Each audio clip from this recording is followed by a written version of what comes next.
Let me be straight with you. Most people who start a side hustle will never make serious money from it. Not because they lack talent, not because they picked the wrong niche, not because the market is too competitive. They fail because they treat it like a hobby, and hobbies cost you money. Businesses make you money. That distinction, that single mental shift, is the difference between someone who earns an extra few $100s a month and someone who builds a machine that generates $10,000 a month consistently. I've invested in hundreds of companies. I've sat across the table from people with brilliant ideas and watched them collapse. I've also watched ordinary people with average ideas turn side hustles into empires. The difference was never the idea. It was always the execution and the mindset behind it. So let me ask you something, and I want you to answer this honestly in the comments below. Right now, do you think of your side hustle as a business or as something you do when you have time? Because that answer tells me everything about where you'll be financially in the next 2 years. Here's what nobody tells you about $10,000 a month. It's not a number. It's a system. It's a series of decisions you make before you ever see that money hit your account. Every entrepreneur I've ever backed who crossed that threshold had one thing in common. They stopped thinking about what they could earn and started thinking about what they could build. Earning is temporary. Building is permanent. If you want to earn $10,000 this month, go pick up extra shifts. If you want to earn $10,000 every month, you need a machine. Building a machine requires a completely different approach than most people are willing to take.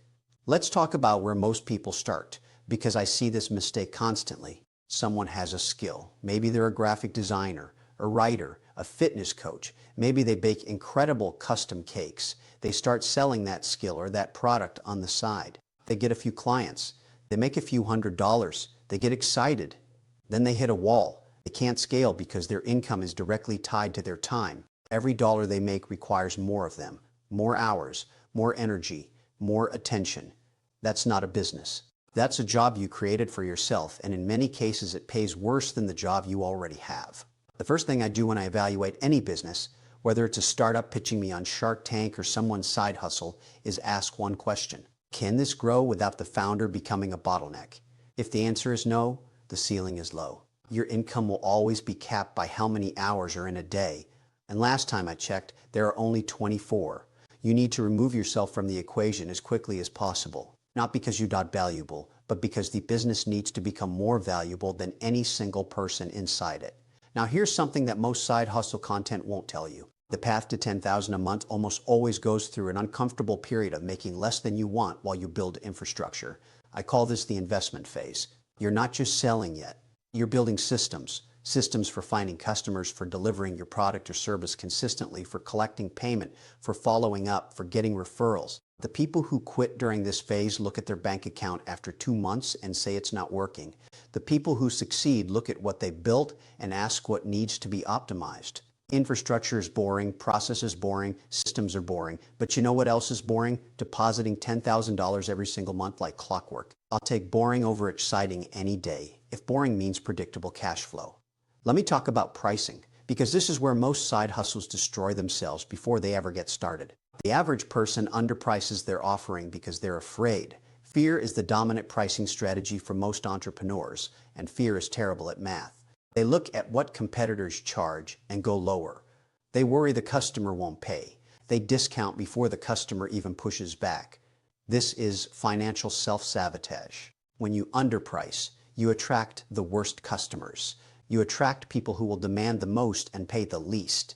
You create a perception of low value in the market. And you guarantee that you'll need a massive volume of customers just to hit modest revenue numbers. Think about this. If your service costs $100, you need 100 customers a month to hit 10,000. If your service costs $1,000, you need 10. 10 customers are manageable. 10 customers are findable. 10 customers can be served exceptionally well, which means they come back and they refer others. 100 customers is a logistical nightmare for a side hustle that's still growing. Raise your prices, serve fewer people, serve them better, scale from there. The other side of that equation is understanding exactly who you're selling to. Most people define their target customer so broadly that their marketing says nothing to nobody. They say they help small businesses, or they help people who want to get fit, or they help homeowners. That's not a target. That's a census category. The entrepreneurs I've seen crack a $10,000 a month almost always got there by going narrower, not broader. They didn't try to serve everyone. They identified a specific person with a specific problem, and they became the obvious solution to that specific problem. When you're the obvious solution, you don't compete on price. You compete on fit, and fit wins every time. Here's a psychological truth that took me years to fully appreciate. Customers don't buy products or services. They buy outcomes, and they buy certainty. They want to know that if they give you their money, something specific will happen in their life. The more clearly you can articulate that outcome, the more you charge, the faster you convert, and the less you have to convince. Most side hustles fail at the marketing level because they describe what they do instead of what the customer gets. Nobody cares what you do. They care what changes for them after they work with you. Lead with the outcome. Always. Now let's talk about the $10,000 math in real terms, because I'm a numbers person, and you should be too. $10,000 a month is $120,000 a year. It's real money. That's life-changing for most people. But the path to get there isn't linear, and it's not fast. I want you to think in phases. Phase 1 is your first $1,000 a month. This is proof of concept. This tells you that someone, somewhere, will pay for what you're offering. Most people never get here because they spend months perfecting their offering before they try to sell it. Stop perfecting. Start selling. Get 10 people to pay you $100. That's your proof. Phase 2 is consistent $2,000 to $3,000 a month. This is where you stop asking whether the business works and start asking how to make it work better. You optimize your offer. You study your best customers and find more people like them. You eliminate what isn't working. You double down on what is. This phase is about refinement, not expansion. Phase 3 is the bridge to 10,000. This is where most people plateau and where most side hustle advice falls apart. The jump from 3,000 to 10,000 isn't about working 3 times harder. It's about leverage. Leverage means your one-time effort produces repeated results. It might mean creating a digital product that sells while you sleep. It might mean building a small team or outsourcing specific tasks so you can focus on revenue-generating activities. It might mean moving from one-on-one services to group programs or retainer agreements. Whatever form it takes, leverage is the engine of the $10,000 month. I want to spend a moment on something most people in this space completely ignore: the financial hygiene of your side hustle. From the very first dollar you make, treat it like a business, not a windfall. Open a separate account. Track every expense. Understand your margins. Know your numbers at all times. I cannot tell you how many promising businesses I've seen fail, not because they didn't have revenue, but because they had no idea where the money was going. Revenue is vanity. Profit is reality. If you're making $5,000 a month and spending $4,000 to do it, you don't have a $10,000 a month business in the making. You have an expensive hobby. This brings me to something I believe very deeply. The mindset of a business owner and the mindset of an employee are not compatible. Employees think about hours worked. Business owners think about value created. Employees want security. Business owners create security by building something that generates value independently. Employees want to be paid for their time. Business owners want to be paid for their results. If you still have an employee mindset while running a side hustle, you're fighting yourself every single day.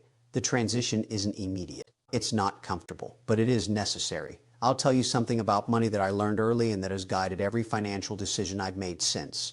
Money is not emotional. Money doesn't care about your feelings, your intentions, your effort, or your passion.